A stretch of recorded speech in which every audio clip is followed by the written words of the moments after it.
আমরা সবাই জানি ক্যাপাসিটর ডিসিকে ব্লক করে দেয় এবং এসিকে পাস করতে দেয়।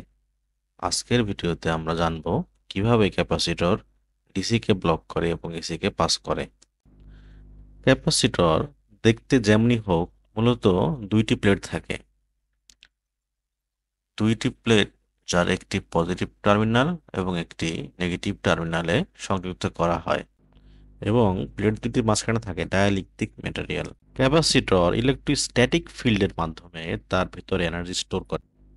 এবার আমরা দেখে নেই ডিসি এবং এসি ভোল্টেজটা আসলে কেমন। দেখতে পাচ্ছি ডিসি ভোল্টেজটা হচ্ছে এমন একটা ভোল্টেজ যেখানে ভোল্টেজের মান সবসময় একই থাকবে, অর্থাৎ সুইচ অন করার পর যদি একটি 5 ভোল্টের সাপ্লাই হয়ে থাকে তাহলে সেই ভোল্টেজটা সবসময় 5 ভোল্টই থাকবে এবং সর্বদা একই দিকে তার বিদ্যুৎকে প্রবাহিত করবে। ক্যাপাসিটরকে একটি ডিসি সাপ্লাই দেওয়া হলে দেখেন কি হয়।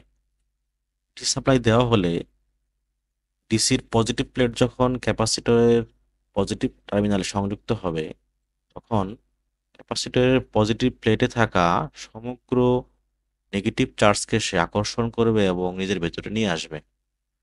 ক্যাপাসিটরের পজিটিভ প্লেট নেগেটিভ প্লেটকে নেগেটিভ চার্জ হারিয়ে সে সম্পূর্ণরূপে পজিটিভলি চার্জড হয়ে যাবে এবং সোর্স হতে নেগেটিভ চার্জ গিয়ে ক্যাপাসিটরের নেগেটিভ প্লেটে জড়াবে, অর্থাৎ ক্যাপাসিটরের নেগেটিভ প্লেটে থাকা পজিটিভ চার্জ ডিসি সিস্টেমের নেগেটিভ টার্মিনাল দ্বারা আকৃষ্ট হয়ে সিস্টেমে চলে আসবে। এভাবে ক্যাপাসিটরের পজিটিভ এবং নেগেটিভ প্লেটের মধ্যে ভোল্টেজ ডিফারেন্ট তৈরি হয়ে যাবে, অর্থাৎ ডিসি সাপ্লাই চলাকালীন ক্যাপাসিটরের প্লেট দুটো একটা হাইলি পজিটিভ এবং হাইলি নেগেটিভ চার্জড হবে যতক্ষণ পর্যন্ত না তাদের চার্জ স্যাচুরেটেড না হয়ে যায়।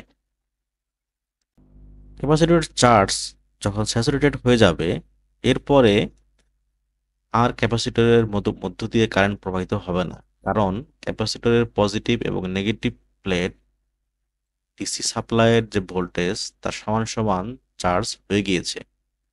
এই জন্য ক্যাপাসিটরের মধ্য দিয়ে ডিসি সাপ্লাই প্রবাহিত হয় না। আসলে ইনিশিয়ালি ক্যাপাসিটরের মধ্য দিয়ে ডিসি কারেন্ট প্রবাহিত হলেও ক্যাপাসিটরের প্লেট দুটি যখন চার্জ হয়ে যায় তখন কোনো ভোল্টেজ সাপ্লাই দেওয়া হলে কারেন্ট প্রবাহিত হয় না। এই জন্য আমরা বলতে পারি ক্যাপাসিটর ডিসিকে ব্লক করে, কিন্তু ইনিশিয়ালি কারেন্ট প্রবাহিত হবে। অপরদিকে যখন আমরা এসি সাপ্লাই দিব, এসি ভোল্টেজের নেচার হচ্ছে সে তার ভোল্টেজের যে মান তাকে সাইনোসয়েডাল যে রুল অনুযায়ী বৃদ্ধি এবং হ্রাস করবে এবং একটি সাইকেল পরপর তার দিক পরিবর্তন করবে। যখন ক্যাপাসিটরের টার্মিনালে পজিটিভ ভোল্টেজ আসে তখন এক প্রান্ত পজিটিভলি চার্জ হয়, অপর প্রান্ত নেগেটিভলি চার্জ হয়। যেহেতু ভোল্টেজ হ্রাস বৃদ্ধি হয়, ক্যাপাসিটরের ভোল্টেজও ক্যাপাসিটর প্লেটের চার্জও হ্রাস বৃদ্ধি হতে থাকে। যখন চার্জ ফুল হয়ে যায় তখন এসি ভোল্টেজের মানও কমতে থাকে। তখন তখন ক্যাপাসিটর আবার সিস্টেমে পাওয়ার দিতে থাকে। যখন ভোল্টেজের দিক পরিবর্তিত হয়ে যায় তখন ক্যাপাসিটরের পজিটিভ টার্মিনাল আবার পজিটিভ প্লেট এসি সাপ্লাইয়ের নেগেটিভ টার্মিনালের সংস্পর্শে এসে আবার নেগেটিভলি চার্জ হয়।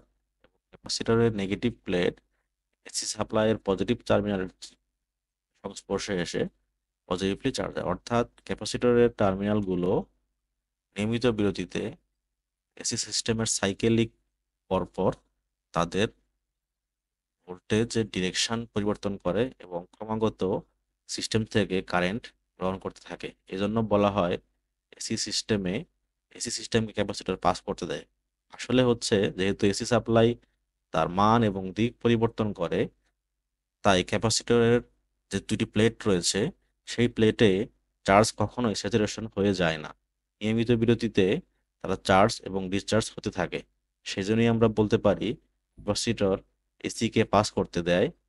যেহেতু এসি তার মান এবং দিক পরিবর্তন করে, যার সাপেক্ষে ক্যাপাসিটরের প্লেটে চার্জ এবং ডিসচার্জের মাধ্যমে কন্টিনিউয়াস সিস্টেম থেকে কারেন্ট গ্রহণ করে আর অপরদিকে ডিসি যেহেতু স্ট্যাটিক, ডিসির যেহেতু ভোল্টেজ স্থির থাকে এবং দিক নির্দিষ্ট থাকে, তাই ক্যাপাসিটর প্লেট একবার চার্জ হয়ে গেলে এবং তার স্যাচুরেশনে চলে গেলে সে আর ডিসি সিস্টেম থেকে কারেন্ট গ্রহণ করে না। তাই আমরা বলতে পারি ক্যাপাসিটর ডিসিকে ব্লক করে দেয়।